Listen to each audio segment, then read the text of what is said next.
Yeah. Hello, everyone. Can you hear me? Hello. Yes, sir. Okay.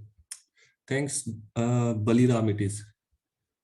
Okay. So I am Harish Krishnani. I am a PhD student, Prime Minister's Research Fellow at IISER Mohali, and I'm going to conduct your live interaction sessions for this course each Friday from 6 to 8.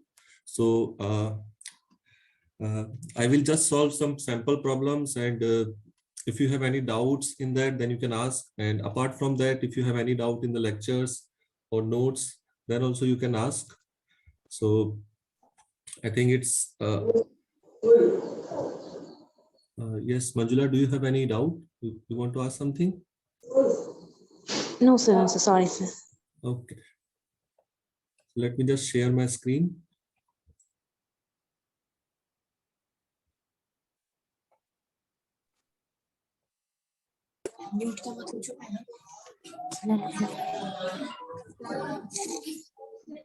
Yeah. Are you able to see the screen?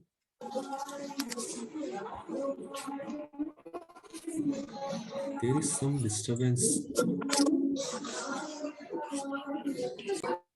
Okay. So you guys can see the screen, right? Yes, sir. Okay. So it's a course on introduction to rings and fields. So it's our first interaction session. So in this course, rings are by default mean to be commutative rings with unity. But in general, you can definitely work with non-commutative rings and also with the rings that doesn't have unity. But for the sake of this course, we will be taking rings that are commutative rings with unity. Okay. So now to start with, it's a good thing to first see some examples and some non-examples. So, and a similar kind of question is also there in your assignment problem. So that's why I have picked this question. So the first question says that which of the following sets with the indicated binary operations are commutative rings with unity? And here Z is, as usual, denote the ring of integers. So maybe we can start with the first one. So you can just have a look at the problem, and if anyone want to comment on it or have anything that is useful to solve this problem, then you are welcome. Yes. First problem, what do you think? Is it a ring?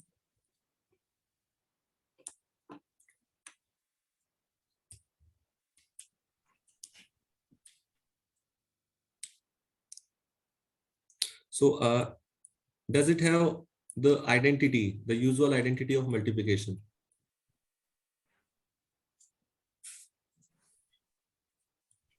Yes, sir. Yes. And what about the usual identity under addition, that is the zero matrix? Zero vector. That Zero yeah, matrix. yeah, that is also there inside this R1, right? Okay. So what is the first thing that we are supposed to check uh, for claiming that someone is a ring? So I'm just picking R1. So first claim is definitely whether R1 under matrix addition, this is usual matrix addition.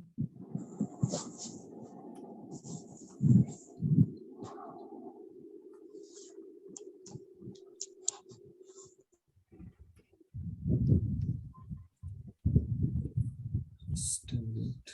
Okay, there is some disturbance.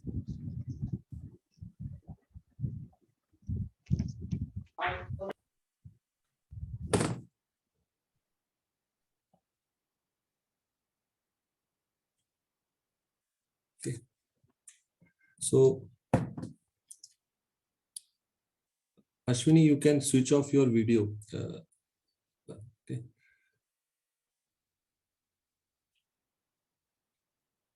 So yeah.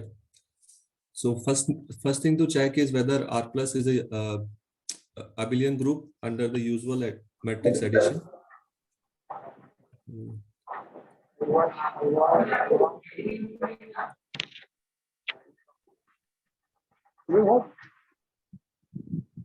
Okay.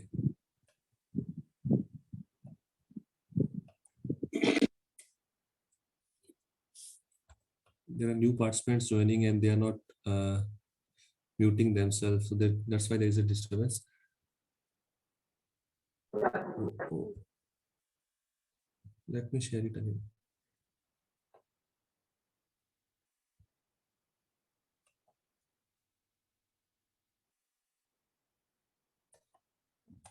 Okay. So yes, I think you all have might have figured it out that whether it's a group under addition or not.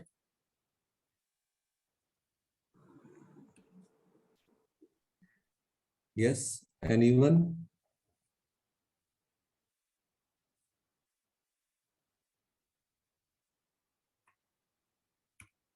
So is it a group?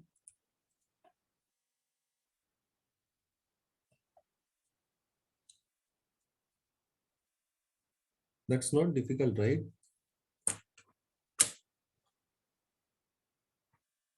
Whether closure is there, if you have two matrices of this kind, add up to a matrix of similar kind. The set of all 2 by 2 matrices form a ring, commutative ring with unity. So this is a subset of R1 is a subset of that. So it is enough to prove R1 is a subring.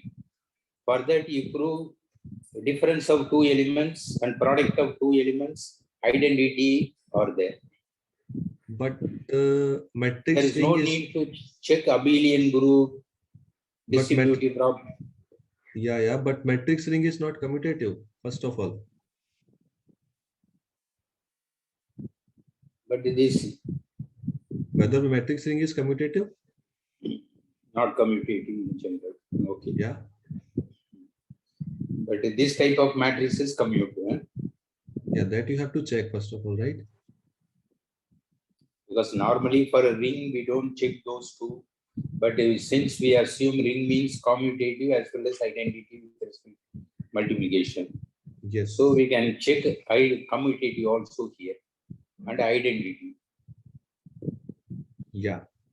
So first thing is either you check that it is a subring of the matrix ring with commutative property and unity, and or you check it individually that whether it's independently whether it's a ring in itself or not.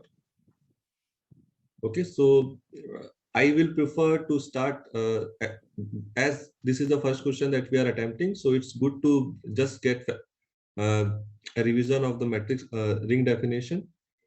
So that's why I'm going like that. You can definitely first check that it's a subring and then it's commutative and contains identity and not, and does it form a ring in itself? Okay.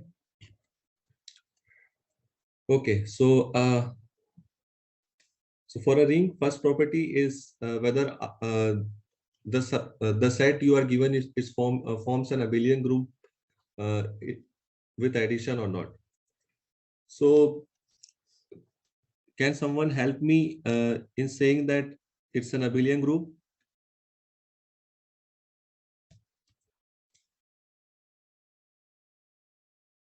So let's say you have two matrices.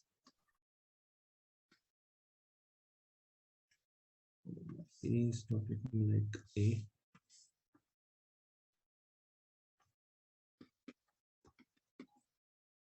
B 0 0 B. Then what is A plus B? It's just A plus B 0 0 A plus B, right? And A and B are integers, so A plus B is also integer. So this belongs to R1. So closure is definitely there, right? What about associativity? Now associativity follows because matrix multiplication and addition, they both are associative in nature. So associativity follows, right? Third thing is existence of identity. So you can say that for a equal to 0, this is definitely an integer. This matrix is there in R1, and this this is additive identity for this subset also. So identity is also there, and for any a in R, you can simply say that minus a is also in R, where R1. Because if you take the minus, then minus a is 0, 0 minus a will come, and a is an integer, so minus a will also be an integer.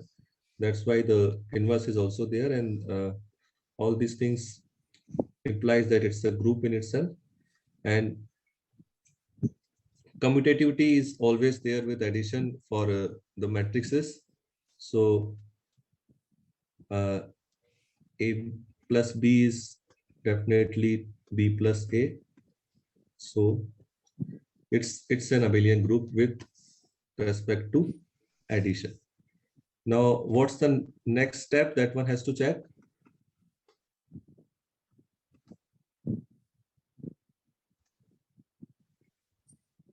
Yeah, it's just Closure under multiplication. Yes, thank you. So we need to check that it's closed under multiplication. That's going to be our next task.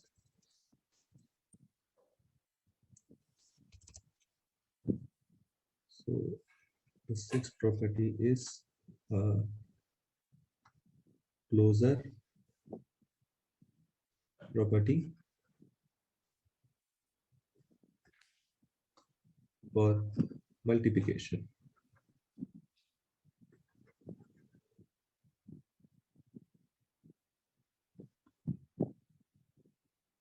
Okay, so for that, we take any matrix A inside the ring R1 and another matrix B in R1. Then what is A multiplied with B under usual matrix multiplication? Yes. First entry. AB. Yes, AB. Then it is 0, then 0, and then you have AB. And as A and B are integers, so AB is also an integer, and thus it shows that this is inside R1. So closure with respect to multiplication is also there. Now, what else we need to check for multiplication? Associativity, and matrix multiplication follows associativity property. So here also the associativity will be followed. I can just simply leave that part by saying matrix multiplication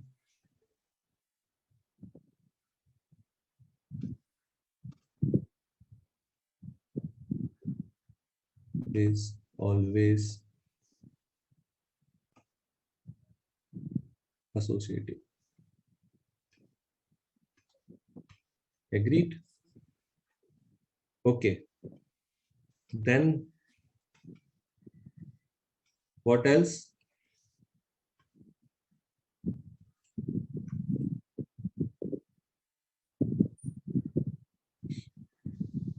As first of all, to check that it's a ring, one more property that we should have checked that plus and the matrix multiplication, they are distributive. Okay. And again, by just the property of matrix multiplication, we can simply say that plus and multiplication are distributive for matrix rings. So this property will be inherited from the ring of matrices. Now, these things are good enough to say that something is a ring. But as our course deals with commutative ring with unity, so we also need to check that whether the set is commutative with multiplication and whether the multiplicative identity is there or not. So commutativity part, you can see that so AB we have already calculated that it is AB 0 0 AB, and as these are integers, so they commute. So this is same as BA 0 BA, and that will be same as B dot A. So thus it implies that the ring is commutative. Till then we just prove that R1 is a ring,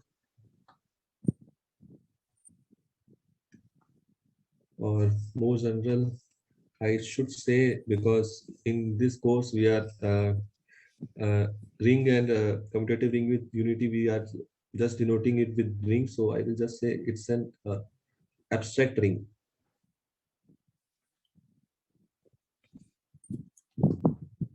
Okay. So here we have the commutativity part also.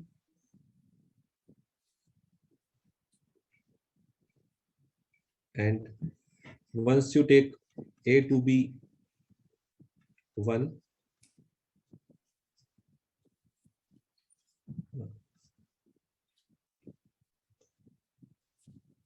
then A0 0A turns out to be 1 0 0 1, and that's inside R1. And you all know that this serves as an identity for the entire matrix ring under multiplication.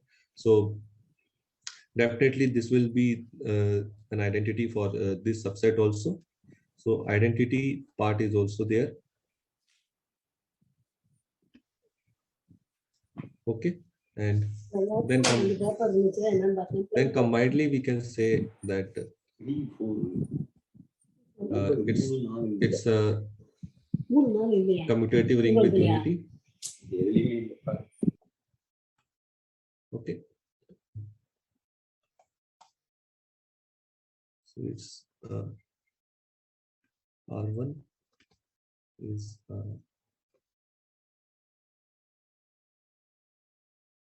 commutative ring with unity.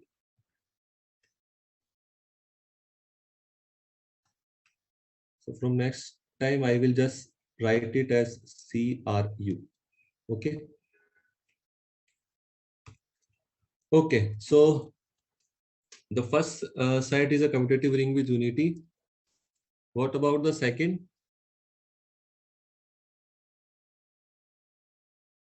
Now, can any one of you? Yeah, I couldn't hear you. It's also computer engineering, sir. Yeah, it also a commutative ring in with unity.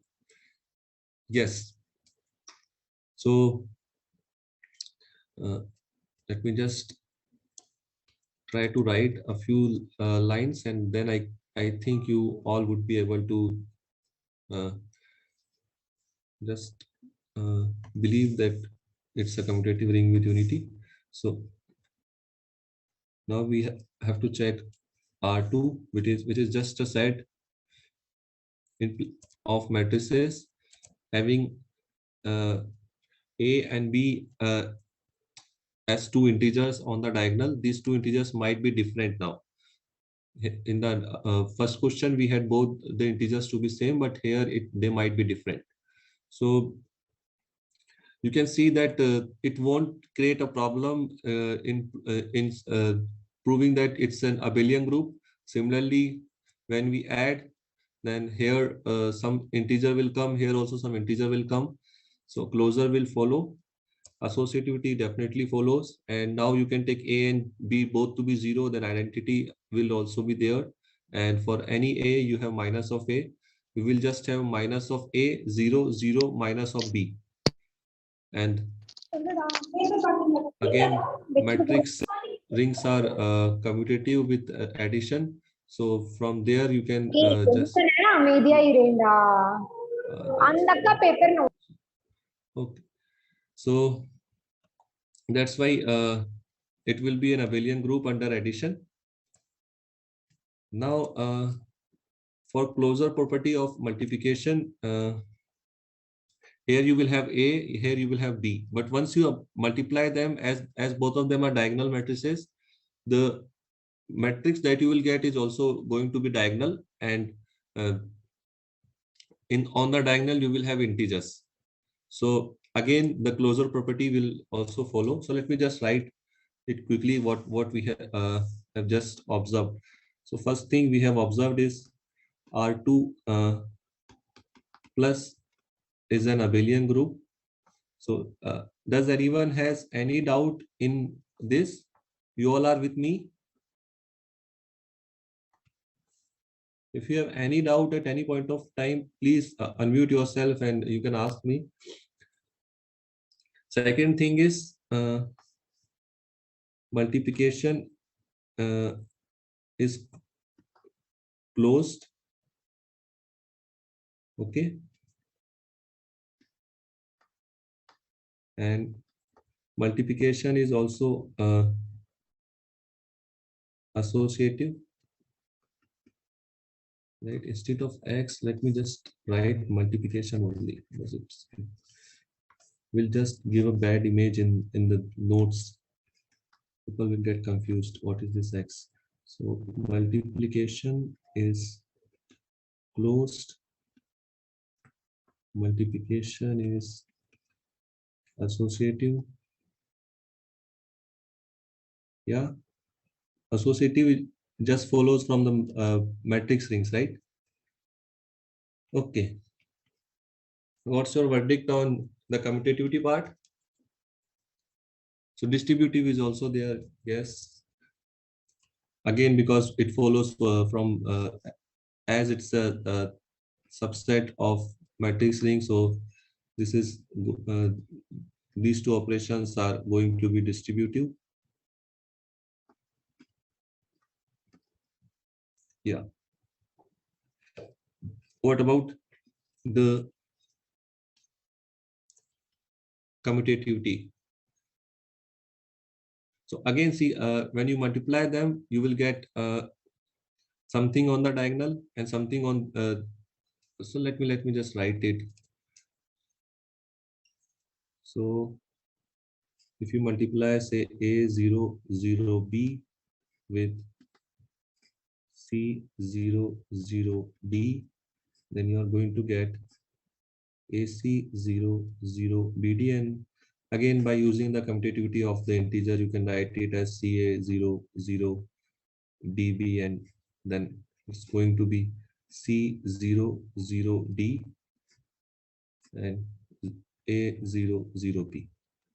So commutativity is also there with respect to the multiplication.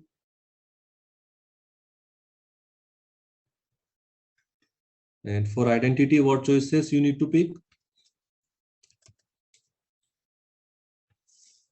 It's trivial, right? Just take A and B to be 1.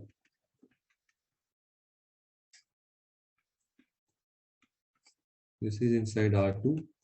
So R2 with this matrix multiplication and addition. This is a commutative ring with unity. Fine. Now, what's your take on R3? For this, I am expecting answer from your side. This is not a ring. It is not a ring. Why? Here identity is not there. Or zero matrix. But there might be sets where the identity is not the same identity as the matrix rings. The closure, addition of closure is not possible because of the one. If you add one, you'll get to anything, you'll get something other than one. So it's not. 1 + 1 will be added to 2 and that will disturb that part, right? Yes. Anyway, if you try to see that additive identity won't be also there, but yes, to start with, we generally go step by step. The additive closure won't be satisfied. Then definitely, who said that the identity part? I think Baliram, you, right? So you are also correct. If you will check that does any matrix satisfies the role of identity, then you will get the answer no, because there won't be any matrix which can play the role of additive identity here. So there are many reasons for which R3 won't be a ring. What about R4? The same reason, right, Stanley? It won't be closed under addition. Yes. Yes, because again, there is one in that place, and when 1 + 1 will be added to 2. Okay, so yes. So do anyone has any doubt in that if I am writing that R3 and R4 are not rings?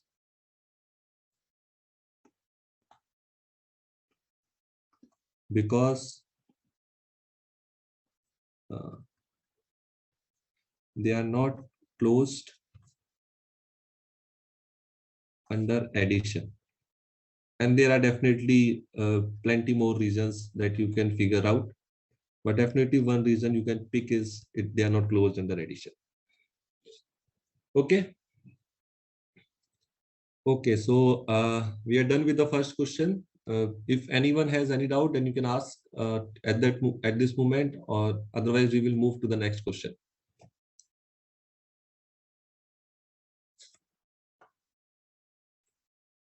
No. Okay, then let's move to the next question. Yes. So there are some statements related to the rings, and you have to identify that which of the following statements are always true in any ring R.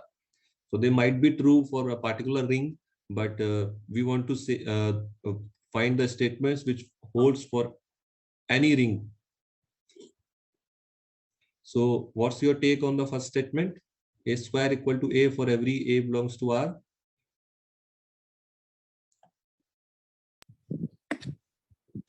Z is a ring in which A squared not equal to A. Yes, if there is a ring, then give me an example. Ring of integers. Yes, good. Ring of integers. You can just take R to be Z, and let me just give some number to them. Statement. Yeah, in integers.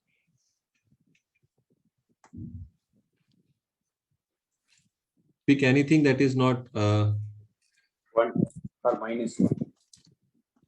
no, even -1 won't satisfy this, right? -1 square is not -1. Just take anything except 0 and 1, right? Then A square won't be A. For example, you can just take -1, that is going to be 1. -1 square is going to be 1, not same as minus 1 itself. So in general, that's not going to happen. In fact, this kind of rings has a specific name that I leave to you as an exercise to find what rings, the rings which satisfy this property, what they are called. Okay. Now, what's your take on the second part? Second part is true in any ring. Yeah. This is just a scalar. -1 you can take as a scalar because we are considering the rings which contains identity. So -I identity is also there. So you can just say that -1 is, and definitely commutative part is also there. So from there you can figure out. Anyway, this is something that you can see of your own. So this is going to happen for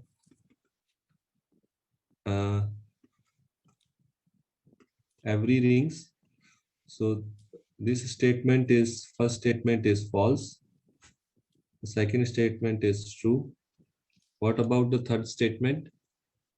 So a This similar is also, statement is also there in the assignment, but this is false. Third number is false.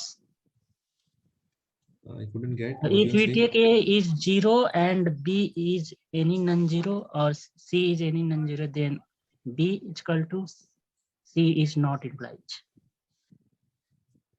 You are saying A to be 0, B to be non-zero, C to be non-zero.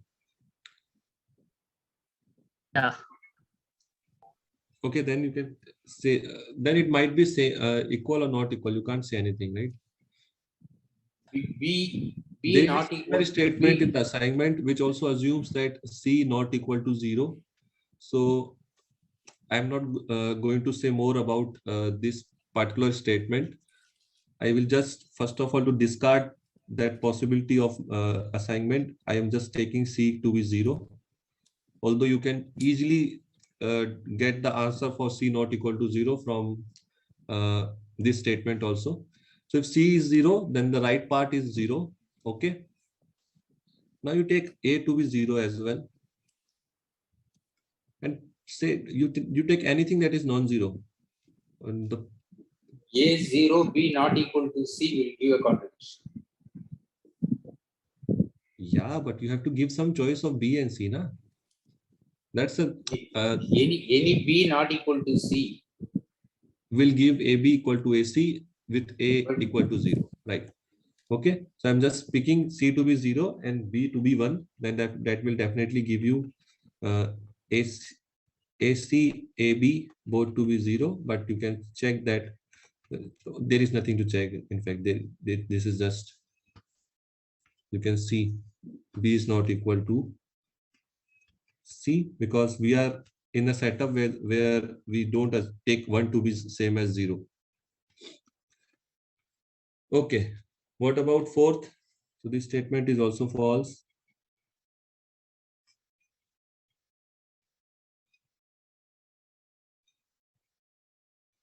This is true.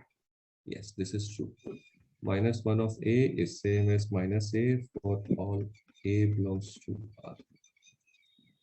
Okay, so do anyone has any doubt on this question?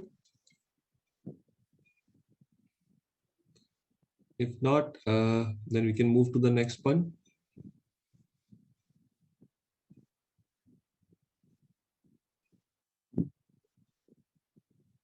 Okay. Yeah. So now some more statements, and here again the Z denotes the string of integers. I is a complex square root of -1. Then you have to check that whether the following statements are correct. In the first two statements, you don't need to see what is I or not, but for the last two, you will need what is I. So the ring Z modulo 11Z of integers modulo 11 has exactly 11 units. So I'm just recalling the definition of unit. If someone is not aware of that, or if you have just missed it, then let me just write what is a unit. So unit is just an element of a ring that has multiplicative inverse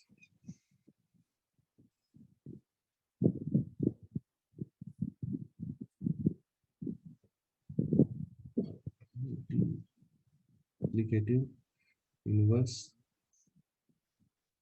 inside the ring.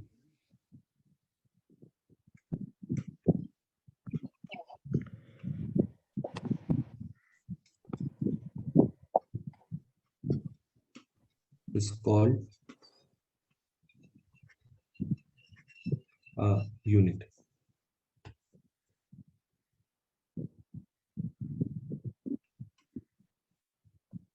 Okay.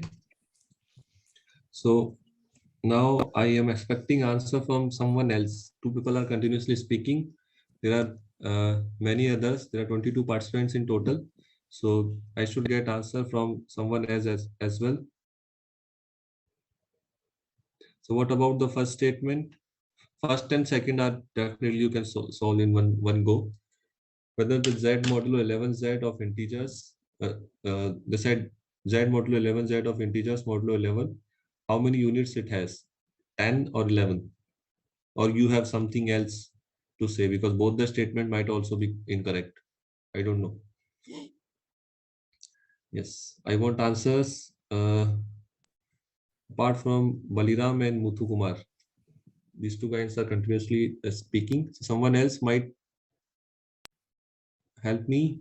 The first one is not true because 0 in there won't have a unit. Yeah, so definitely Z modulo and Z. This is true for any integer modulo group, that 0 is not a unit.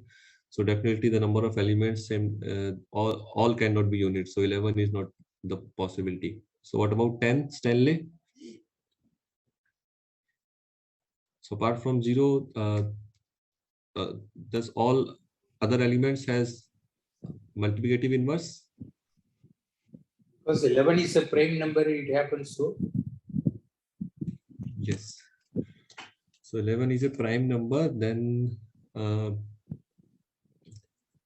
the multiplicative modulo group, that is U11, is just you remove 0 from it, and you whatever remains is gives you the multiplicative modulo group, right?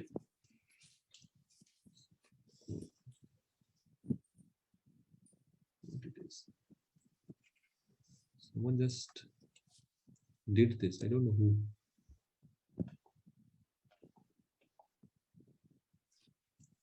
Okay. So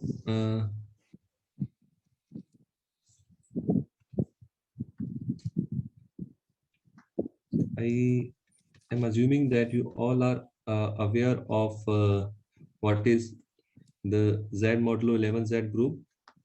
You have the this set with additive modulo operation and the multiplicative modulo operation.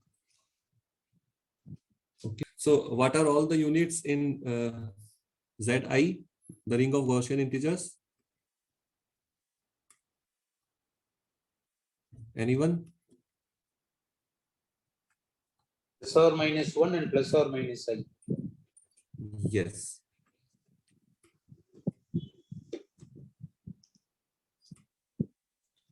So this is already been there in the lecture notes. You can just go back and check. So all units in the ring of Gaussian integers are just plus minus I and plus minus 1. So with that, both these questions are being solved, right? You can say that 2 plus 5i is not a unit in Zi, and I is a unit, right? What is the multiplicative inverse of I? Minus I. Yes, minus I. So I minus I is 1. Okay. Now, just for the sake of your familiarity with the with this ring of Gaussian integers, let us prove that 2 plus 5i is not a unit in Zi. Although it in general it has been proved in the class that no element other than plus minus I and plus minus 1 has a unit. But for this particular element, maybe we can quickly check that it don't have a multiplicative inverse. Okay, so do anyone want to say anything, or I should start writing of my own?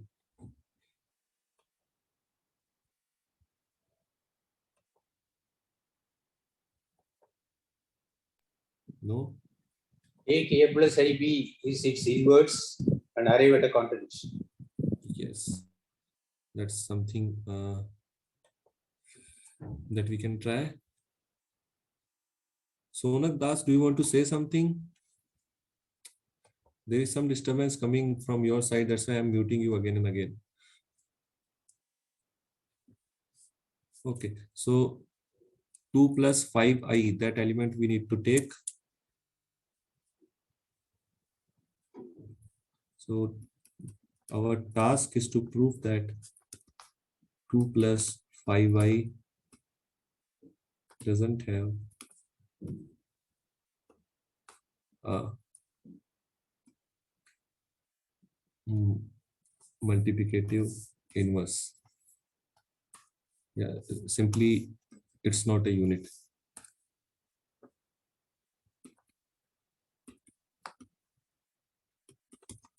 Okay, so as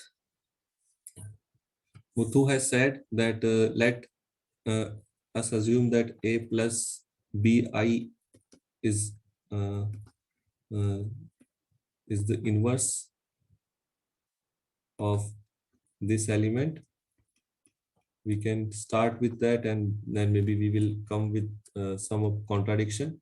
So if this happens, then 2 plus 5i multiplied with a plus bi should give you 1, right? Then when you multiply them, it will be 2a minus 5b. Multiply them as you do the multiplication in the complex numbers. Okay, because you can consider this ring of integers as just a subring of the ring of complex numbers. So the multiplication and addition is the same as for complex numbers. So you have 2b plus 5a I, and that is equal to 1 plus 0i. Just compare the real part and the imaginary part. So that will give you 2a 5b is 1 and 2b plus 5a is 0. So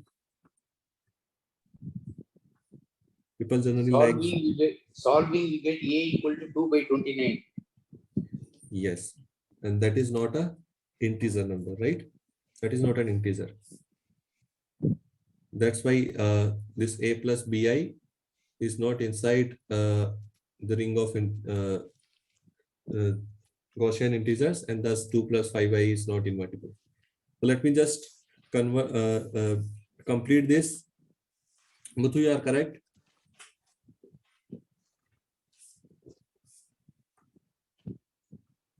So you have b is just minus 5a by 2. On putting this b in this first equation, what will you get? Then I'm just putting b here. This will be 2a minus 5 into minus 5a by 2 is equal to 1, and that will imply 4a plus 25a by 2 is equal to 1, and that will imply that a is 2 by 29. That's what you are getting, Muthu? 29. Yeah. So this is not inside Z, right? So thus you arrive at a contradiction, because a plus bi, if it is a multi inverse, then it should be inside your Gaussian ring, and then a and b are supposed to be integers, but you are not getting a to be an integer. Similarly, if you would have solved here for A, then you would have get from this equation that B is not an integer. So whatever way you want to do, you can do. So this implies that your A plus BI, this is not, this implies that A plus BI is not inside the Gaussian ring of integers. Thus, 2 plus 5i is not invertible. And for a general proof of the fact that apart from plus minus 1 plus minus identity, there is no other element that is invertible, you can just go back to your notes and just have a look at that. But for a particular element, you can quickly check without doing much calculations. Okay. So yeah, this fourth part we have seen. First part is not correct. Second is correct. Third one is not correct. And the fourth one is correct. Okay. So does anyone has any doubt in any of the part? You can ask. Otherwise, we will move to the next question.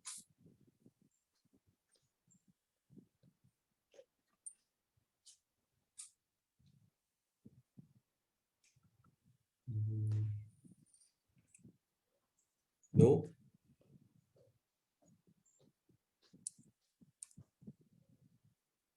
Okay. Then let's see the next question.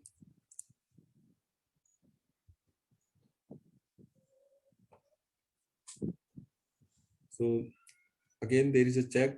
You have to check that whether the following statements are correct or not.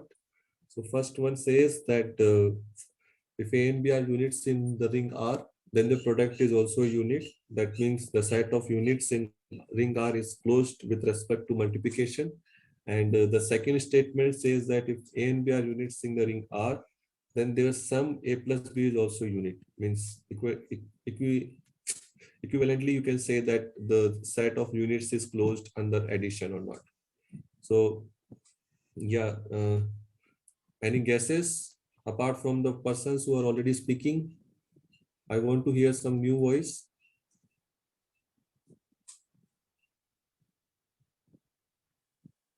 Yes, this is easy, right? And similar kind of things you have already seen in the class as well. First or second, any statement? Do anyone want to say something? Some new voice? I don't want to call the names, please. See, it doesn't matter it is your answer is correct or not, but at least give it a try. If you don't want to speak, just you can write it in the chat as well.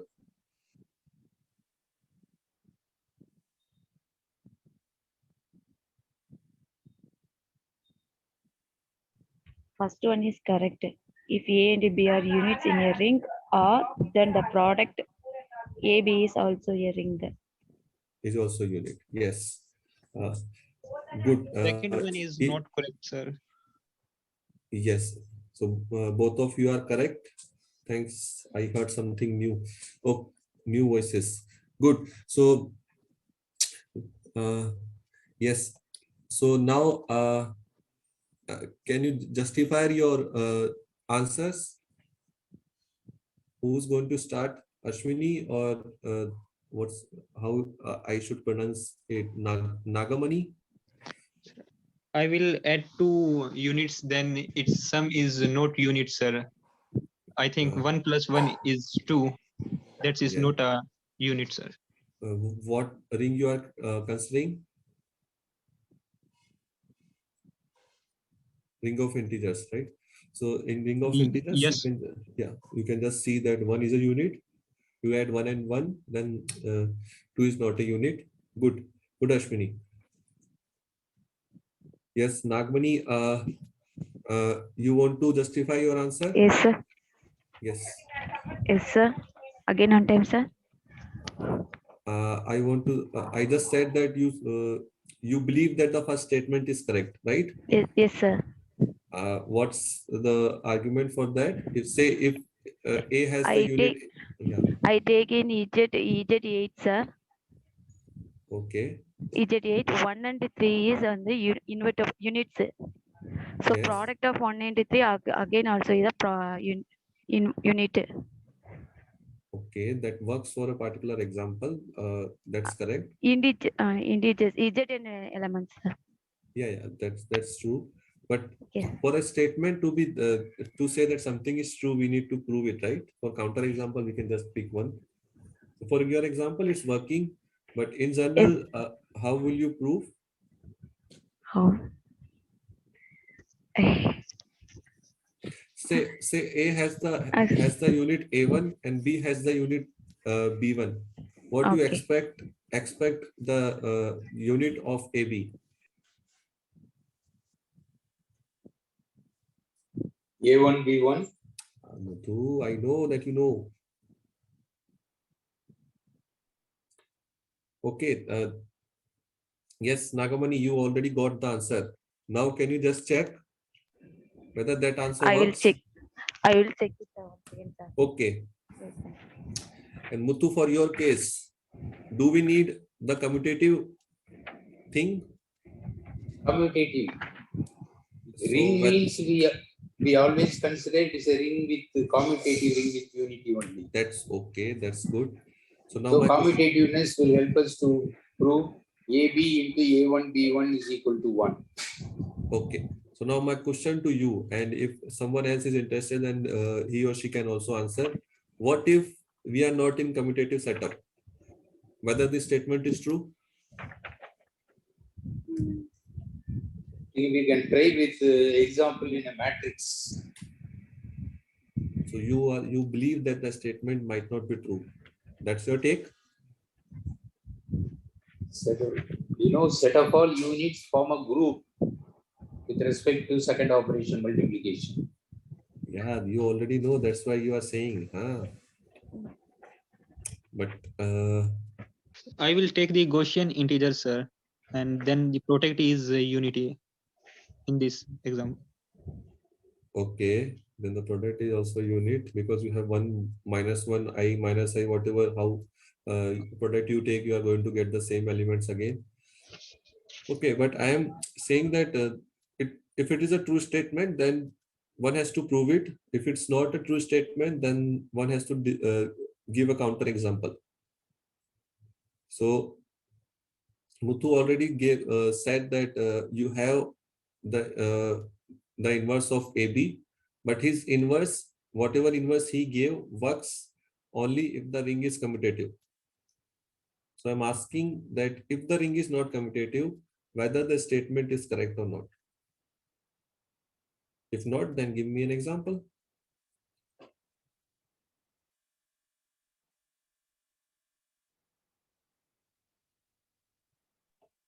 I think 2z is a unit, sir, but and not commutative. Ring 2Z, Yeah. it's a commutative ring. It's not identities, multiplicative Identity identities. is not there, but it's a commutative ring, and it don't have a unit. So this statement is uh, vaguely true. If you can't take a product, then this statement doesn't make sense. In that ring, that there is no unit. So how you take the product of two units? Did you get, Ashwin? Yes. Okay. So some people are still silent. Just say something. It's an interactive session. It's not a lecture or speech. It's just an interactive session. So what's your take on that? That the first statement is true or not if we are in non-commutative setup. Muthu said that we can work for counter example. We can see for counter example considering the ring of matrices.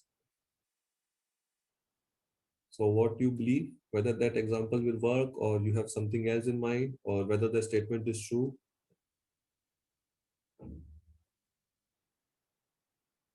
Any guesses?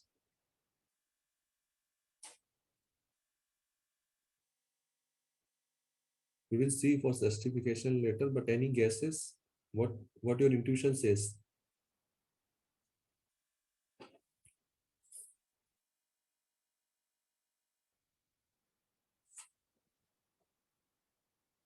Yeah, no one. Stanley, do you want to say something? You are silent for so much time now. So long you are silent. Yes, because this one I can't yet prove it, but I believe it's true. It's I true. still want to find a way of proving that it is true. Okay, so what things you have? You have two elements whose inverse is already there. You want to prove that the product also has an inverse.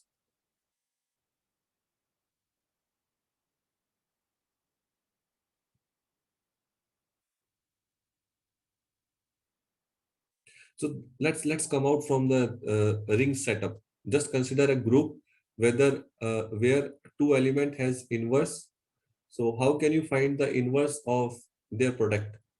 Say x and y has inverse x inverse y inverse. What's going to be the inverse of x dot y?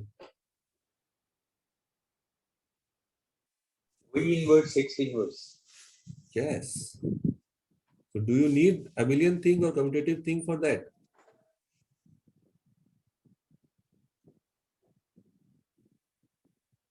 No, right?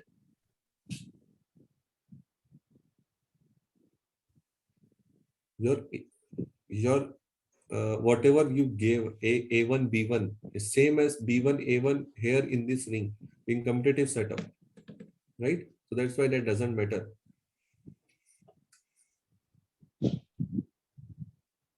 Okay, so can someone just summarize what we discussed about the first statement? Muthu, I think you got it, but someone Still else. it is true even if commutativeness is not there. Yeah, even if we are not in commutative setup, then the first statement is true, and the second statement is not true even in the commutative setup, right? Yeah. Okay. Any doubts? Okay, then I can just write it formally, and if you guys have any doubt, then just let me know.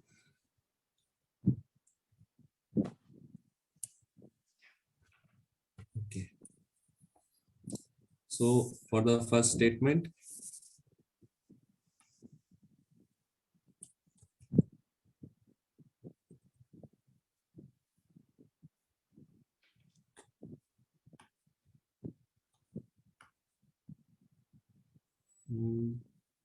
let a1 a is equal to 1 and say b1 b is equal to 1,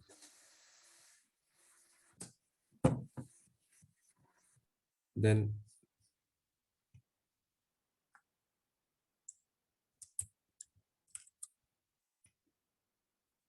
for ab what you need b1 a1. This will be the multiplicative inverse for ab, and that's going to be just b1 times a1a. We know that if it is a ring, then it's going to be associative, so it doesn't matter that how we multiply. So it's going to be b1 dot p, that is again 1. So this implies if ab are units,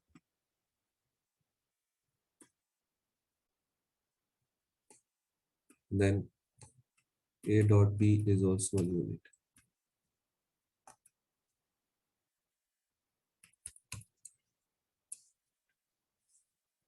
And just the fact that we don't need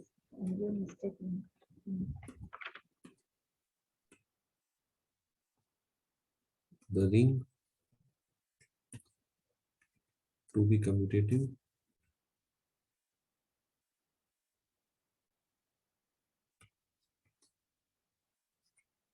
For proving this statement. Okay.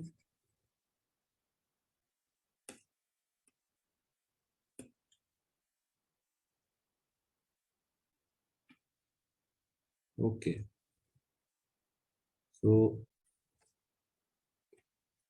for the second part, one of our friend has already given a counter example. So let me just write his example.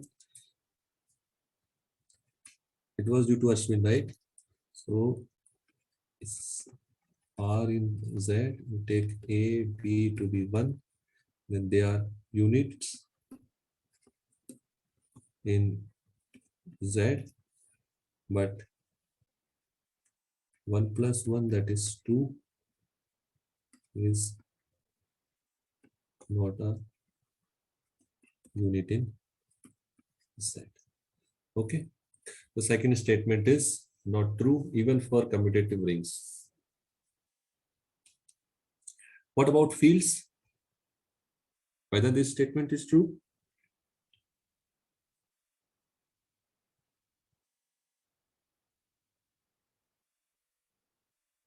If A and B are units in the field, then their sum is also a unit.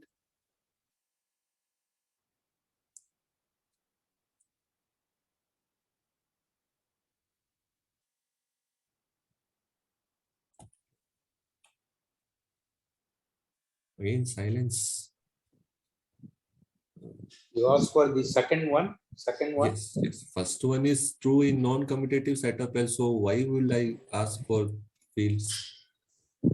But yeah, second one, whether it's true for fields.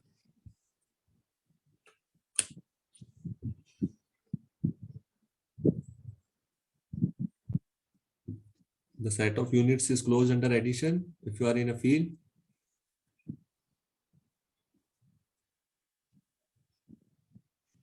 So how many persons think that it's yes? Just raise your hand. Or you know how to raise your hand in Zoom?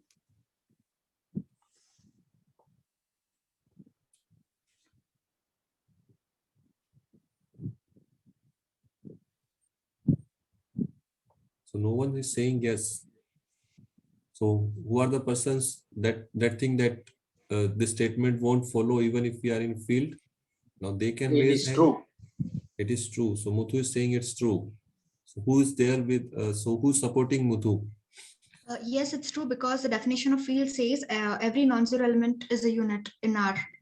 Okay, so Muthu, you got one vote in favor of you. So is there anyone who's standing against Muthu?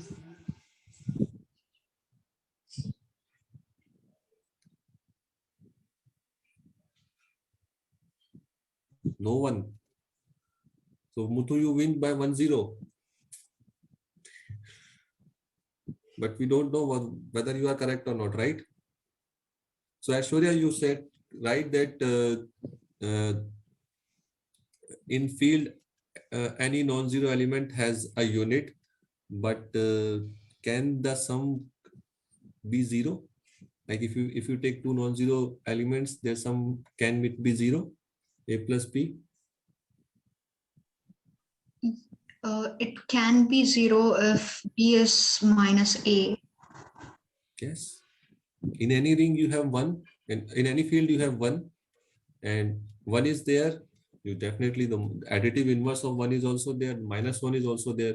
So 1 plus minus of 1 is going to be 0. Yes. Yeah, so it's not true for even for fields. Okay. So yeah, so these kind of things you should think of your own, that how to play with the statements. So this statement is not true even for fields, because 0 can still create a problem if the sum is 0, and that means that B is just an additive inverse of A. If you take, then A plus B turns out to be 0, and then it won't have a multiplicative inverse. Yeah, thank you, Aishwarya. So now, does anyone has any doubt in this? If not, then we can move to the next question. All sorted? No queries?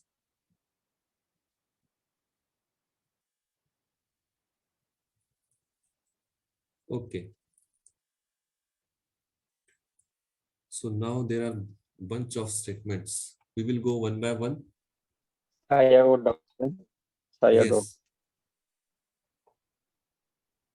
So if A is unit, then 1 by A is also unit.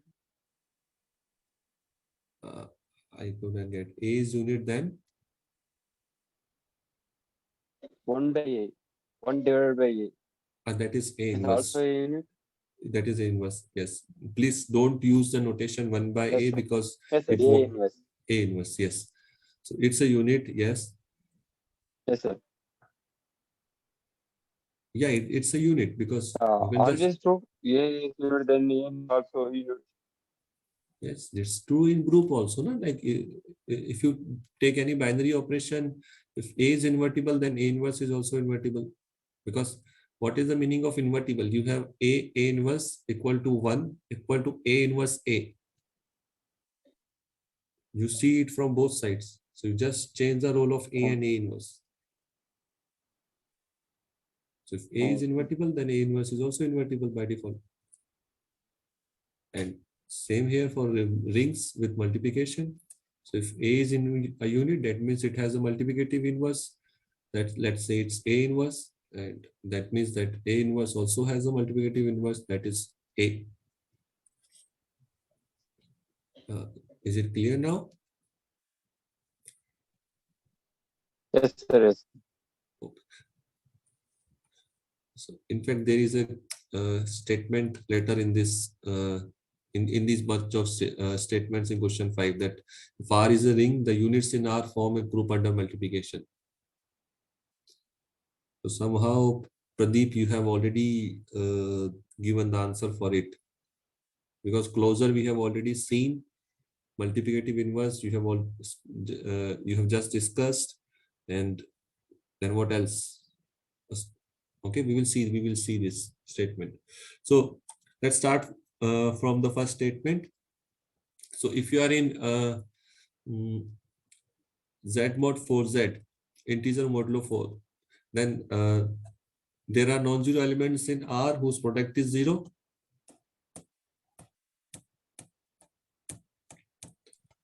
Yes, sir. What are those Yes. elements? 2 bar dot 2 bar is same as 0. Nice. So what's an equivalent statement we can say in terms of zero divisors? Let me just write what is a zero divisor, because 4 and 6. yeah, someone just said something. Yes.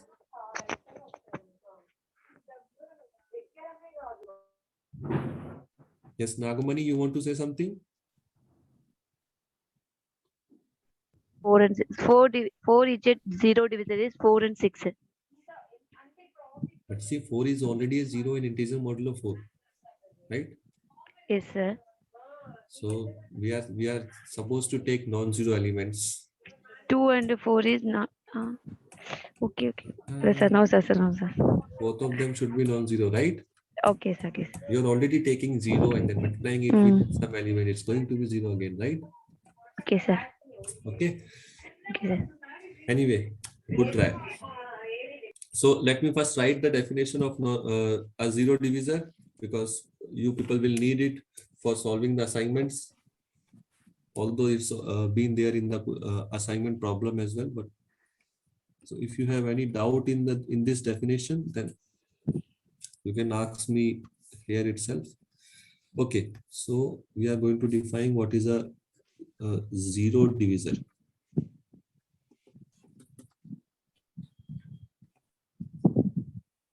As the name suggests, it has something to do with zero and it has something to do with the division.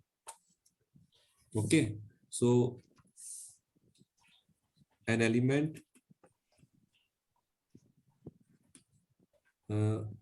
A of a ring R is A and I should take A to be non-zero. A something non-zero is said to be a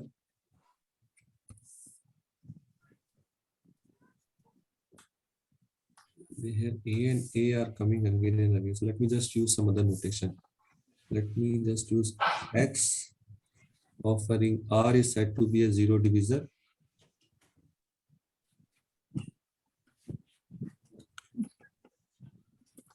If there exists something non-zero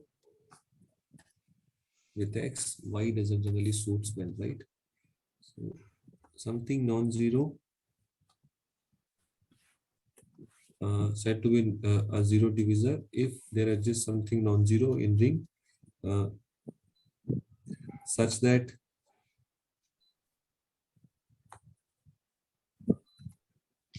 their product gives you zero. Okay.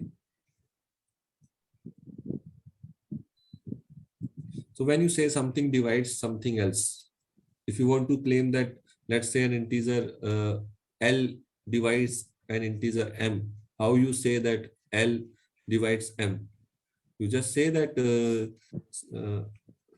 L divides M if there exists something else, let's say N, such that M is a multiple of L, right? So this definition of division you already know. That if L divides M, if there exists some N such that M is a multiple of nth multiple of L. Now we are defining zero divisor. So in place of M we should get zero, right? Something that should divide zero. And just to make sense of the definition, we need to take non-zero elements. Otherwise everything will be a zero divisor. If you don't put this condition X to be non-zero or Y to be non-zero, then any element you take, you multiply it with zero, you will again get zero. So just to make sense of the definition, you have to choose that both are non-zero. And as we are supposed to define a zero divisor, so this definition is like that, XY is equal to zero. So these definitions are very natural. You don't need to memorize it. Anytime you hear the word zero divisor in your life, it should come immediately in your mind that what should be the definition of it. Okay. So it's something non-zero that divides zero. That means it should be a something non-zero that is a non-zero multiple. After multiplying with something non-zero, it should give you zero. So like that. Okay. So examples apart from whatever we have in the question, Z mod 4Z, I'm not going to discuss. After this, I will definitely discuss. So any example? Let's say Z4 is already there. So I will go with Z modulo 6Z. Okay. So does this ring has any zero divisor? 2 bar and 3 bar. Yes, 3 2, times 2. 3, 4. 2, 3, 4. Hmm. Yes. Good. So there are 3 zero divisors, 2, 3, and 4. So let me first write it.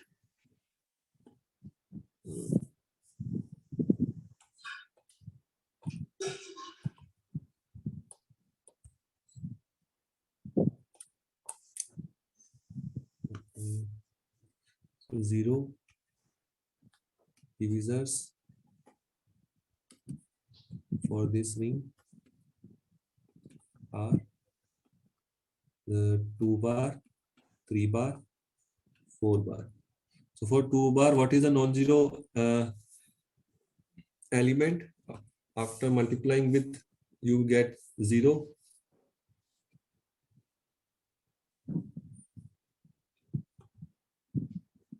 So 2 bar, after multiplying with 3 bar, it gives you 6 bar, that is same as 0 bar. So in one go, we did this, both these things. So what about 4 bar? You can just take 3 bar again. 4 bar, 3 bar, 12 bar, that is going to be 0 bar. Okay. So now I think you can easily get the first two, whether Z mod 4Z is having a zero divisor, that is same as some non-zero elements whose product is 0, and whether Z mod 5Z has non-zero elements whose product is 0. So I'm just writing it. If you have any doubt, then just let me know. So Z mod 4Z has 0 divisors, and for that you can just see 2 bar dot 2 bar is 4 bar, that is 0 bar. Okay. So and Z mod 5Z has 0, sorry, it doesn't have, right? Yes, it won't have because it's a prime number. Yes. So Stanley, you give me a statement. So shall I write it? Correct, sir. No, Yes. So I'm saying, in fact, as one of our friend has already said, Z mod and Z has 0 divisor if and only if n is not a prime. So I won't write the proof of it, but can anyone just speak something about it? Why this holds? You said P is a field if and only You if have P already is a speak a prime number. lot. If no one give me an answer, then I will definitely come to you. Someone else who has not speak till now? Can I or somebody else? I spoke, so can I or somebody else? Okay, just before Muthu, I will give you an answer. If someone else is not speaking, then okay. Okay. There are other people. You want to say something? Till then, I will just do some coloring. Yes. It is a field, sir. It is a Also, field. So where n is prime. you're using some other statement to prove this statement. That's I don't like in general. And see, this is one of the assignment problem as well. Something to do with whether field has 0 divisors or not. So I need to take care of that also, so that you don't get the answer in this interactive session. So without using that it's a field, you can just say, na? I have proof, sir. I have proof. Suppose A is 0 divisor. Suppose A is a 0. A means That there is some 0 divisor. Okay. A is 0 divisor. A is 0 divisor. Yes. I have proof for n is prime number. I have to prove n is prime number. Can you just repeat what you just said? I didn't say, sir. What you said? Can you just Sir, repeat? I have take. So I have assumed that. I have assumed that Z by n is as a 0 divisor, sir. And does not have a 0 divisor. No, sir. Z divided by n is as 0 divisor. I am assumed. So you are I have to assuming prove that. that n is not a prime. Okay. So what's your argument for that? Okay. It's an if and only statement. So A is, I have take. Yes, sir. I have proved the first part. Okay. So what's the First argument? part. Say it has some zero divisor. Is Yes. that divided by? Yes, sir. A. Take A. Yes. A is zero divisor. So A is zero divisor, then there is some Then say some there B, exists B non-zero such that AB equal to 0. AB equal to Such 0. that AB equal to 0. Yes. Okay. This implies N divides AB. And divides AB. Very good. Suppose N is not N is prime. If N is prime, N divides A or N divides B. Yes. So I have proof for N is not a prime, sir. Suppose N is prime, N N is divides prime. AB. This implies N divides A or N divides B. And divides B. Yes, absolutely right. This implies either A equal to 0 or B equal to 0. Okay, nice. A bar And equal to 0. that will be a contradiction, right? Yes, sir. Okay, good. So I'm just writing your argument, whatever you just said. So good, Pradeep.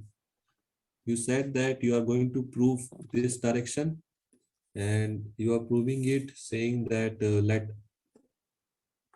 A bar is not equal to 0 bar is zero divisor.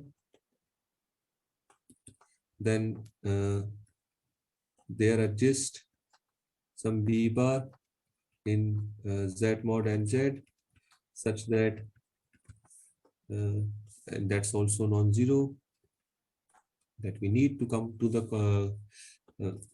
contradiction, and A bar B bar will give you 0 bar, and that would implies that N divides the product AB if I should start with the next line. So if N is a prime, then this implies N divides A or N divides B. But that will imply A bar is equal to 0 or B bar equal to 0. So that's a contradiction. Good. So this implies N is not a prime. Good, Pradeep. So can anyone else want to say the converse part? N is not a prime. Pradeep, you have already spoken, so I want to give chance to someone else. Okay. Okay. Okay. Oh, okay. Sir. Okay. Someone else. There are 2-3 people still left who haven't heard their voice. See, my voice is also not so sweet or so not like a singer, but I am also speaking, right? You can just speak. Hi, hello, anything.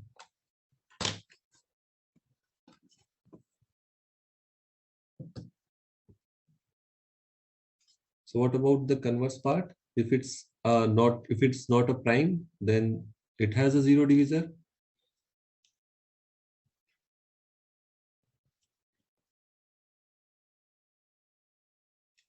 Someone, just speak.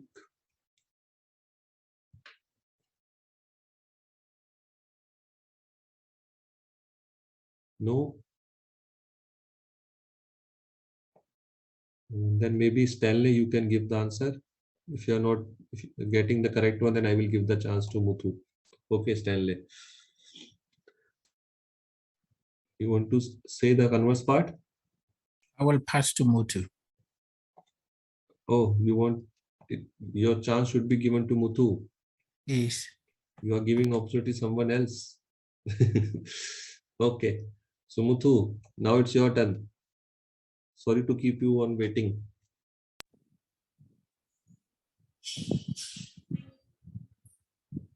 So we're assume N is not a prime. Yes. That means it is a composite number. Then Good. Then it's a composite number. Then n can be expressed as a product AB. And so shall I start writing also? So let n is not a prime. So this will implies n is a composite number.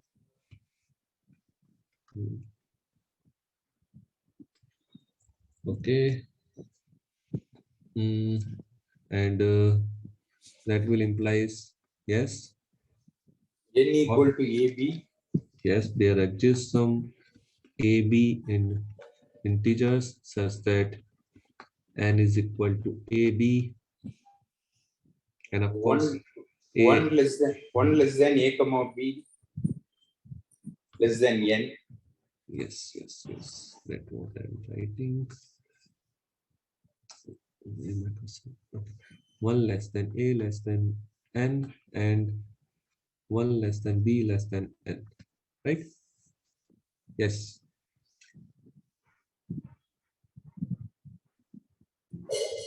What else? So N is equal to AB means AB is congruent to 0 mod N. N bar, you just take the bar, both sides is same as AB bar, but this bar is 0, this is 0 bar, this is A bar, B bar. This will implies that Z mod NZ has 0 divisors. Good, Muthu. Does anyone has any doubt in that?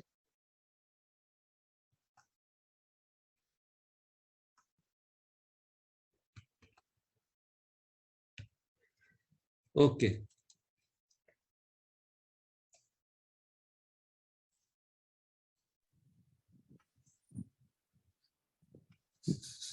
If not, then but there are some other parts of this question as well. So we can move to some next parts. So let me just go back to the question again. Yes. So first two part we have seen. In fact, we are able to prove that Z mod NZ is a has 0 divisors, or there are non-zero elements in Z mod NZ whose product is 0 if and only if n is a prime number. Okay. Now, whether Z mod 4Z is a field? No. No, it is not full. Why? 2 bar dot 3 bar is equal to 2 bar, which is not a unit, sir. Just repeat your answer once. 2 bar cross dot 3 bar is equal to 2 bar, which is not a unit, sir. But there might be something else after which multiplying with which you might get 1 bar. What's the problem?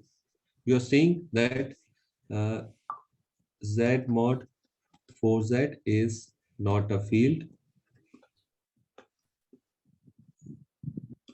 and this is because 2 bar, right?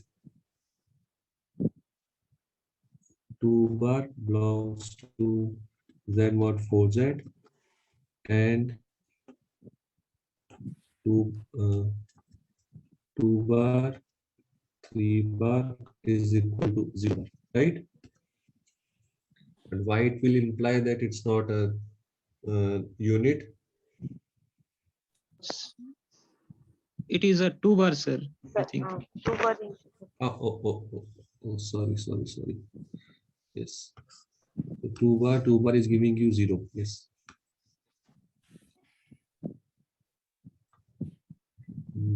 Yes. Now it's a 0 divisor. That I'm can believe that you guys also with me, I guess. So this implies that 2 bar is a 0 divisor. Someone's mic is on.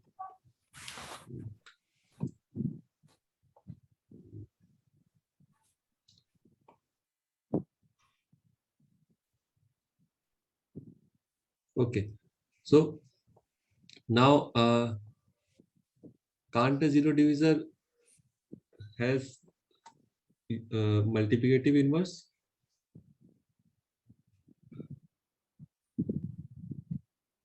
So I am posing another question coming out of your answer, that can a zero divisor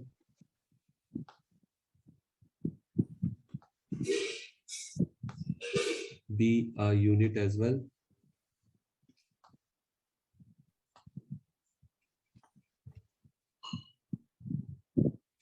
Zero divisor cannot be a unit. No, sir.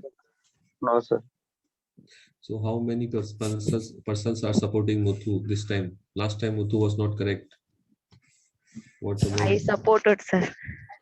0. So Aishwarya, you supported him last time also. Yes. I So want to yes. support, sir. No, it was not me this time. Okay. So someone else. Maybe Nagmani. I Nagamani, right? supported. I, sir. Okay. So Muthu, how many votes you are getting? He gets my votes too. AB equal to 0, both are non-zero. Wait. Non-zero element. Wait. Let us just check how much support you have. Then I will give you the chance to justify. Okay. We are having voting before have your speech or your manifesto. Okay. So yes, how many persons are supporting Muthu that a zero divisor can't be a unit? I'm supporting him. Okay. Stanley. So 2 votes.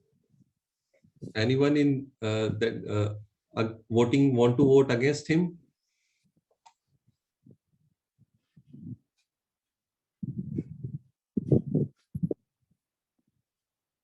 No.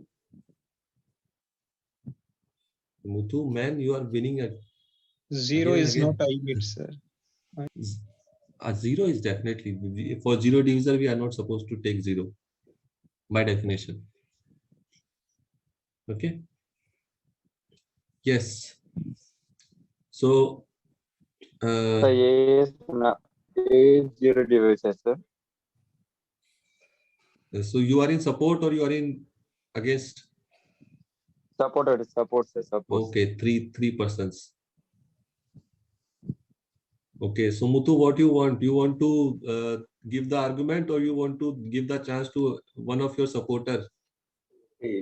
Because AB equal to 0, both A and B non-zero means A and B are zero divisors. If it is a unit, then we can multiply by its inverse. A inverse AB equal to 0, then we get B equal to 0, a contradiction. Yes. So it's just straightforward thing. Okay. So can a zero divisor be a unit as well? So the answer is no. Okay. And as Muthu already said, that justification is if A bar is a zero divisor and a unit as well, then what? Then there exists some B bar such that A bar B bar is 0, and this we can talk without going into this modulo ring. Okay, for any ring we can just say, but then this A will be, I have to change. Let's go with X. Then there will be some Y such that XY equal to 0, and there exists some Z such that XZ is equal to 1. Okay, but what this will imply? So this will imply that you can just unit also means that it should be ZX because it's multiplicative inverse. You multiply this equation xy with z, and then you will get z x. This will imply zx dot y is 0, and that will implies 1 dot y to be 0, and that imply y is 0. But for 0 divisors, we has to take non-zero elements. Okay. So that's A the should be contradiction. A Yeah. should be changed into X. The first line. First line. A and A unit. Okay. And a unit. Okay, solved. That's why I take X. Okay. So this is a contradiction. That's why a 0 divisor cannot be a unit. So now, Ashwin, your claim is we all can agree that because 2 bar is a 0 divisor, so it can't be a unit. Okay. So what's the conclusion? So this implies 2 bar is not a unit, and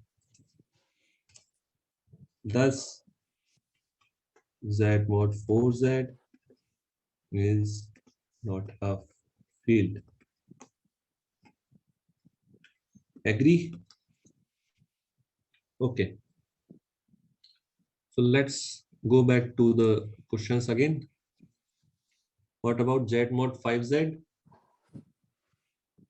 Is it a field? Yes, it is a field because 5 is prime. 5 is prime. So you are using the statement that Z mod and Z is a field if and only if n is a prime. Yes, sir. Okay. So this statement is already proved in the class. But here, see, without using that also, it's a small ring, so you can just check whether it's a field or not by hand also. But if you know the statements, then you can skip the hard work. So Z mod 5Z is a field. That's okay. And the reason is because 5 is a prime. Okay. Okay. So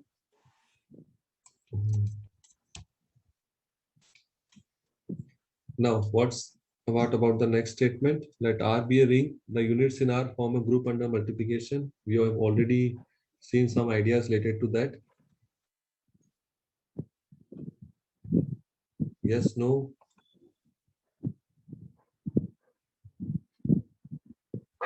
Yes, sir. Yes. Yes. Yes. Is there anyone who want to claim that it's not true?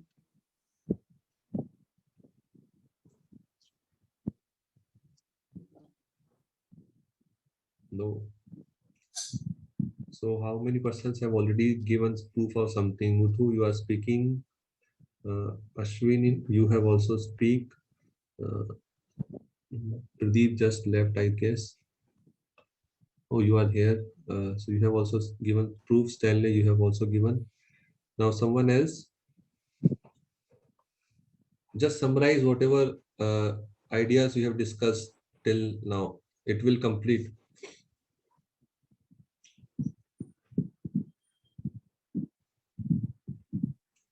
If A and B are units, then AB units. If A and B are units, then AB is a unit. Yes. Yes, So sir. closure Also, is A unit, then A inverse also unit. A is a unit, then A inverse is also a unit. What else?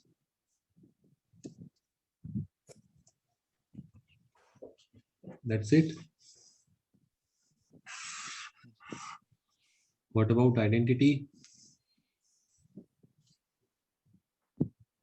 Is it a unit? Identity. Multiplicative identity. One, sir. Yes, one.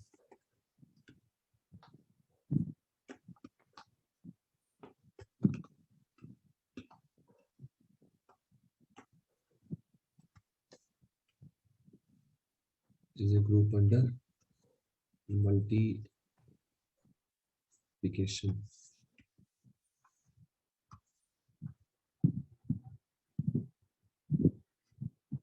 One is a unit or not, Pradeep? Sir. Yeah, it is. Why you are thinking so much? It's trivial, right? So set of units of a ring. Let's say I will denote it with UR. Okay. So we have already seen that if A and B belongs to UR, then that will implies that their product will also be there in UR. Closure is there. Associativity will follow from the uh, uh, ring, and anyway it's a subset of the ring, so we just need to check that it's but uh, 1 minute. The subset kind of thing won't help you here because the ring is not a doesn't form a group under multiplication, so it won't be a subgroup of the ring. Okay, so here you have to see the properties individually, but see associativity follows because it follows in the ring. Okay, and one is also there, and we have already seen that if A belongs to UR, this will also implies A inverse is also in UR. So whether it's an abelian group, just a quick answer. Yes, no.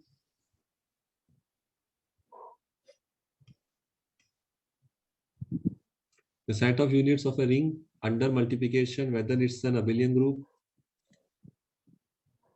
No, sir. No, sir. Why? Set of all invertible matrix. Yes, set of all invertible matrix. Good. But if I will say that in our course we are considering the commutative rings with unity, then what will be your take? What will be your take?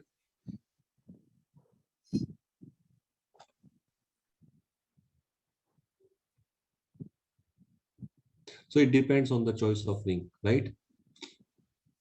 In the in what context you want to see. So if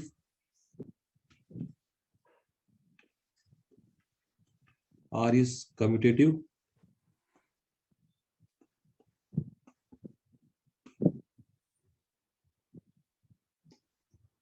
see, if you won't consider a commutative ring with unity, then even this thing won't be there.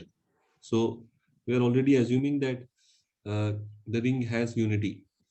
So if we assume that if R is commutative, then definitely UR is an abelian group. And as you said that if we are not in commutative setup, then it might not hold in general. So UR is an abelian group under multiplication.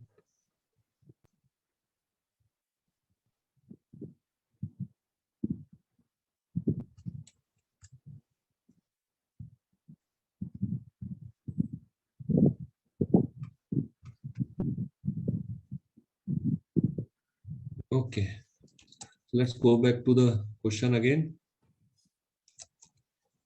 So first of all, before going to the next question, see the first two statements, what we concluded from them, that Z mod and Z is uh, has no zero divisors if and only if n is a prime number. And here someone said that Z mod and Z is a field if and only if it's a prime number. So whether fields has something to do with the zero divisors? That's one of the assignment problem.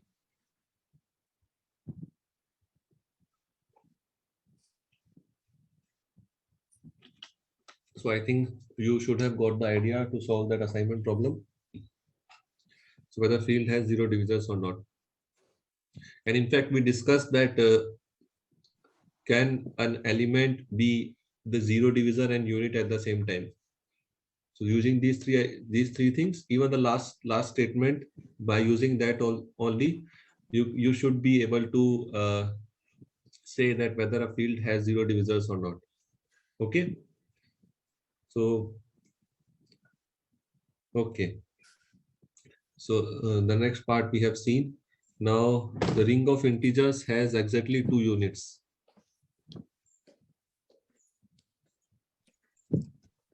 Is this correct? True. Yes. Correct. Is there anyone who has any doubt in that? Ring of integers has only 2 units.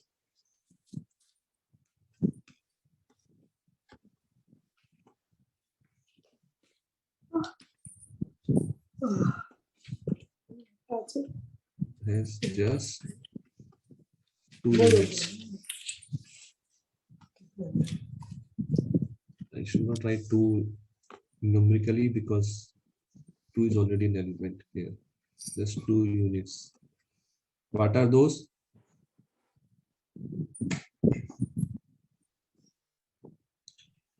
One comma minus. Plus and minus 1. Yes. Okay. The next part also we have seen the ring of Gaussian integers as 4 units. The ring Zi has exactly 4 units. So that part also we have already seen. So I'm just writing it. The ring Zi has 4 units.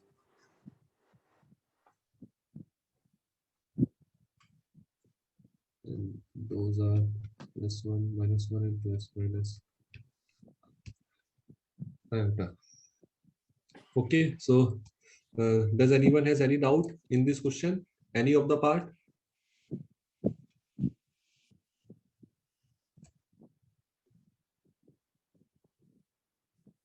No? Excuse me, sir. Yeah? Yes? Now, whenever we say ring, it is Yes. a ring, commutative ring with identity. So therefore, let us not use commutative ring. Whether I have written somewhere commutative ring?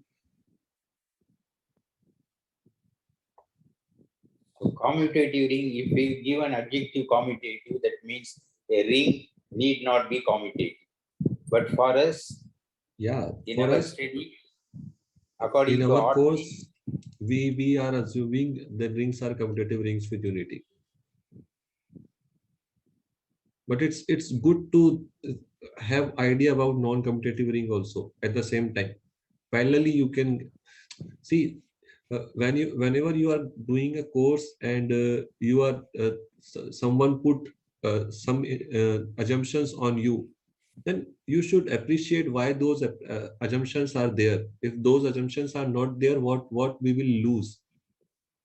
So that's why I am also trying to see I am also uh, maybe you can say forcing you guys to see what happens if something is not commutative, because then only you can appreciate that what kind of nice properties you can get if the ring is commutative.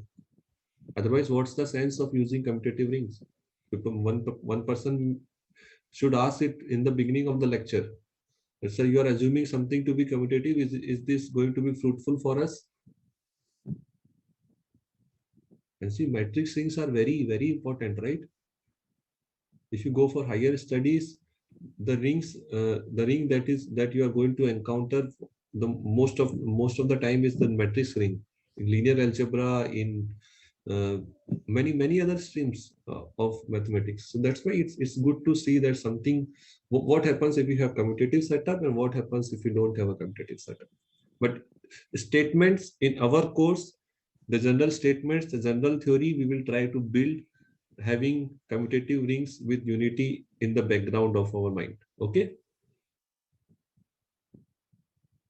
Muthu, Thank you. it sounds like a speech, right? But I just want to give some motivation. That's why I'm again and again telling you guys to see the same things if the rings are not commutative. Okay. Okay. Anything else?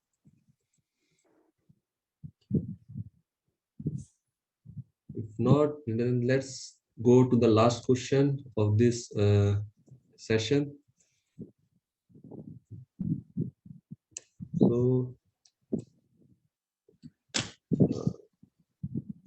something is said to be important. An element X of a ring R is said to be important if some nth power of it gives you 0. So there is some positive integer n such that x raised to n is 0. Now, determine true or false. The ring Z mod 6Z has no non-zero nilpotent elements. So, did you get the question? Something is nilpotent, as nilpotent makes sense in other context also. So everywhere we say something is unipotent if some nth power gives you the 0 in that context, whether it's an nilpotent matrix or nilpotent operator or anything. So here also the same, with the same intuition, we are defining an important element that if xn is equal to 0 for some positive integer n, then we say that the element is nilpotent. Now, whether Z mod 6Z has any non-zero nilpotent elements or not, that's the question. I think that is also in your non-graded assignment. Maybe both of these questions, 5 and 6. I don't know whether you have seen or not, but okay. Yes. Is there any no element?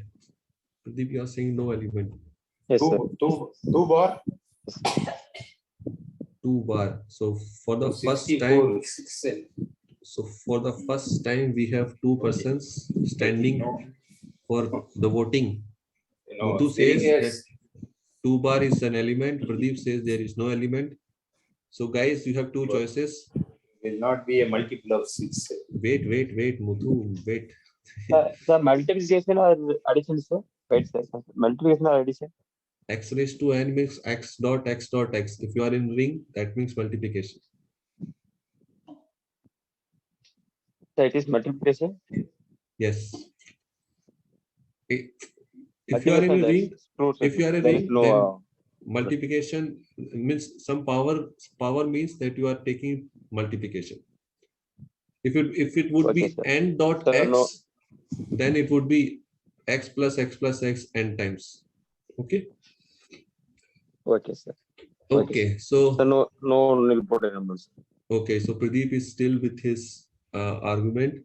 So audience, whom you want to support this time? There are many persons who don't want to vote. They have not given their vote even a single time. Is not nilpotent, man. No nilpotent. So who it was? Nagamani. You want to support Pradeep? Okay. Yes, Stanley. You want to say I something? support Pradeep. There's no nilpotent elements in if it's multiplication. Okay. Others, use your democracy. Cast your vote. Yes.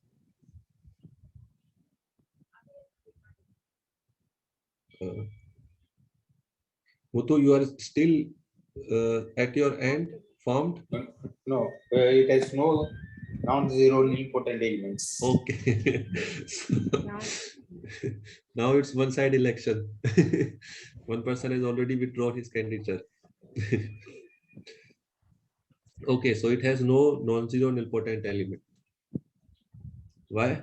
In the definition of nilpotent element, are we not saying a non-zero element x such that x power n equal to 0? No. In the definition, we are not saying, but we are in the question we are asking like that has no non-zero nilpotent element. So zero is by default nilpotent. Important. Okay. Yes. So let us just quickly check this. Pradeep, you are right. Muthu, you are also right. And all those guys who supported Pradeep, Nagmani, Stanley, and one more person was there, na? You are also right. Huh? Okay. So what is the first element you want to pick? Identity, right? So identity, whatever power you take, it's going to be identity again. So it's identity is never an important element. And 2 bar, if you take the square, then it's going to be 4 bar. If you take its cube, then it's 4 bar dot 2 bar. That's 8 bar, and that's again 2 bar. Now whatever power you will take, it's going to be 4 or 2. So it's also not a unit, not a nilpotent element. 3 bar, 3 bar square is 9 bar. That is 3 bar. Muthu, when you are not speaking, can you just mute yourself because some sound is coming in the background? Okay, thank you. So 4 bar square, that is 16 bar. That's again going to be 4 bar. Now whatever power you take, it's going to be a repetition. Now 5 bar square, that's 25 bar, and that is 1 bar. It's not. So what's special about 5 bar? It's, you can say, -1 bar, maybe, by abuse of notation. And -1 is never going to be an important element in a ring. Okay.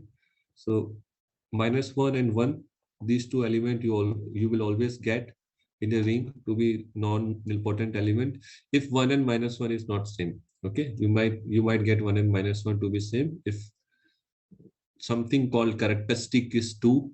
Okay, but if 1 and -1 is not same, then they are the two choices for non-nilpotent non-zero elements, and 0 is by default nilpotent element. So why nilpotent elements are so important? Because you might have seen in the notes that you can define an ideal called the nil radical of the ring using the the idea of nilpotent elements, and that nil radical plays an important role in ring theory, you can say, and that's why the idea of nilpotent element is crucial. So maybe in the upcoming lectures you will come to know about it. If not, then you can just take this word uh, uh, as a keyword of today, that what is a nil radical. Nil radical is already defined in the notes, and what it has to do with the structure of the rings, and uh, how it plays an important role, a very crucial role in ring theory. Okay. So yes, with this, I'm done with whatever questions I have taken for today's discussion. If you guys has any other question or want to say something, want to ask something, has any comments, good or bad, you can just say. Or apart from it, uh, if you want to say anything to me or write to me, you can just note down my mail ID. Yeah, I should write it clearly, at least my mail ID. Otherwise, you guys will think that I'm not in a mood of interacting. So it's Harish.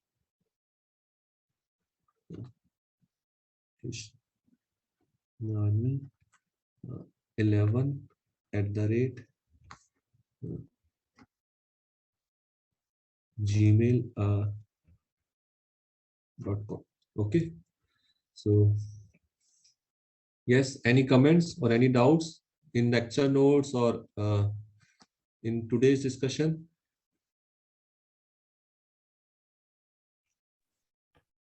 Harish, I think the sessions tomorrow, is it going to go over the same questions or is it a continuation? I think there is no session tomorrow. Some session is there on Sunday, I guess. Yes, on Sunday. Sorry, my fault. Yeah. Oh, Sunday, some other person is taking. So he will discuss something parallelly, whatever he want to discuss. So there are going to be two. There are going to be two sessions per week of 2 hours each. You can join both of them. There are different links, by the way. Don't get confused. Okay, so I have already communicated to him whatever I am discussing, and probably he will come up with something else. That person is also from the same institute. So we both are from ISR Mohali. Even we are in the same hostels. So, let's leave it. So definitely I will communicate to him whatever I have discussed and make sure that he's going to discuss something else. Okay. Sir, I have one question. Yes. Sir, under which condition a subring is a subgroup in under addition modulo? Subring is by definition a subgroup, right? Yes, sir. Under addition, sir. Yeah, Is it is correct or not? Yeah, because see what subring means. Don't go by the properties that you use. Even you go by that also, then also it's true. But subring means a subset that's a ring in itself. A subset of a ring that is ring in itself. And it's a ring in itself means it's a abelian group first. And you check these properties first, right? If you want to check that something is a subring, then you check that whether A for A and B, A minus B is there or not. The additive identity is there. And then you check the commutative part. Commutative part is already there. You check the identity is there or not. One is there or not. So this property you check, but there is already a property that says that it's an additive group. And if you don't go by the property also, just the definition. I will define the first definition of subring as a subset of a ring that is a ring in itself. Then I will say, okay, it's a subring if these things are satisfied. So it's an additive group, a additive subgroup. Yes. Yes, sir. Okay. Need not be a subgroup. Even the word subgroup doesn't make sense if you're considering the multiplication operation. If it's because ring in general may not be a multiplicative subgroup. So with multiplication, you can't say anything, but definitely, yeah, one point of caution is that if your original ring forms a multiplicative ring, multiplicative subgroup, multiplicative group, like you can just consider the field, okay, then it's not necessary that a subring also forms a multiplicative group with multiplication. Be cautious with that statement, because subring, the definition is defined considering the properties of the ring, of the actual ring that you have. If the actual ring is field, still the definition is same. For example, the Q has subring as integers. Z is a subring of Q. Q forms a multiplicative group under multiplicative group, but Z does not form a multiplicative subgroup. You are getting, Ashwin? Yes, sir. Yes, sir. Yeah. Okay. So be cautious with this statement. But with addition, as it's a ring, so it's going to be subgroup. Yes. This is depends upon situation. Yes. With addition it's always. Oh, okay, sir. Addition is always, because as I said now, that it's a subset that is a ring. So it's in addition, it's always going to be a subgroup. You check the properties that is making it a ring. First of all, an abelian subgroup. So abelian part you can derive, you can just take it from the original ring. Then for subgroup, you check that A minus B is there. So you first try to make it a subgroup, a subring. You first try to make it a subgroup with addition, and then you put the conditions that will make it a ring. If you are in commutative ring setup, then commutative part will follow from the ring, but you need to ensure that it has identity. So identity should be there. Associativity follows. Closure, you have to check that A is there, B is there, then A dot B is also there. Okay. Don't try to memorize the definition in mathematics. Try to see why those definitions are defined like that. That will help you to remember the definition for a longer run. You don't need to memorize again and again. You don't need to look at the books again and again. Just try to see what can be the definition for a subring. Okay. Yeah. Clear? Yes. Okay. Anything else?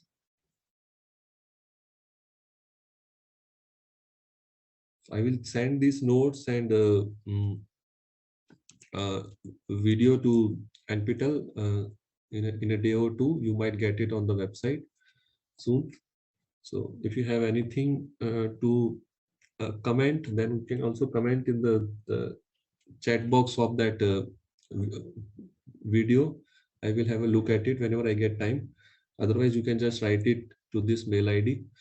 And just please put the subject as feedback, maybe feedback you or comment on the lecture, because there would be many mails coming as a part of discussion forum. So, but I will try to see the mails first that are just an immediate response to the lecture. So just try to have a subject with feedback, the title feedback or response to the lecture, something like that, so that I can see it quickly. Okay. Okay, then if there are no further questions, then maybe we can stop here. We will meet the next Friday at the same time from 6 to 8. Okay. Thank you guys. Okay. Thank you, sir. Okay. Thank you, sir. Okay. Thank you, sir. Okay.